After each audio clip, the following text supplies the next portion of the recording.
પાલઘરમાં માલગાડીના 6 ડબ્બા પાટા પરથી ઉતર્યા. જાણો અમદાવાદ, સુરત, વલસાડની રદ થયેલી ટ્રેનો. મુંબઈને અડીને આવેલા મહારાષ્ટ્રના પાલઘરમાં એક માલગાડીના 6 ડબ્બા પાટા પરથી ઉતરી જવાને કારણે ઘણી ટ્રેનોના સંચાલનને અસર થઈ છે. રેલવેએ કેટલીક ટ્રેનો રદ કરી છે અને ઘણી ટ્રેનોને ટૂંકાવી દીધી છે. મુસાફરોની સુવિધા માટે રેલવે દ્વારા હેલ્પલાઇન નંબર જાહેર કરવામાં આવ્યા છે.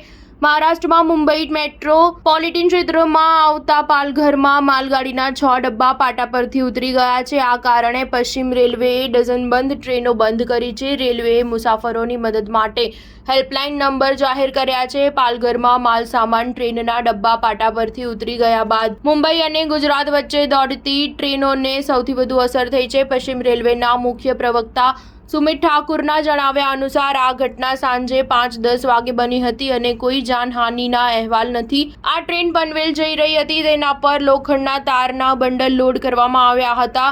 કોચ પાટા પરથી ઉતરી જતા આ બંડલ પાટા પર પડ્યા હતા. ઠાકુરે કહ્યું કે અસરગ્રસ્ત લાઇન પર ટ્રાફિક કાબૂમાં કરવાના પ્રયાસો કરવામાં આવી રહ્યા છે. પશ્ચિમ રેલવેના જણાવ્યા અનુસાર પાલઘર યાર્ડમાં પોઈન્ટ નંબર 117-118 પર લગભગ 7:08 વાગે એક માલગાડીના 6 વેગન અને એક બીવીજી પાટા પરથી ઉતરી જવાને કારણે મુંબઈ સુરત સેક્શનની અપલાઇનને અસર થઈ છે. આ લાઇન રિપેર કરવાની કામગીરી કરવામાં આવી રહી છે. એઆરટી નંદુરબાર, ઉધના, બાંદ્રા ટર્મિનસ અને વલસાડથી માર્ગ પર છે. સ્ટાર ન્યૂઝ 7 હંમેશા સચ્ચાઈની સાથે.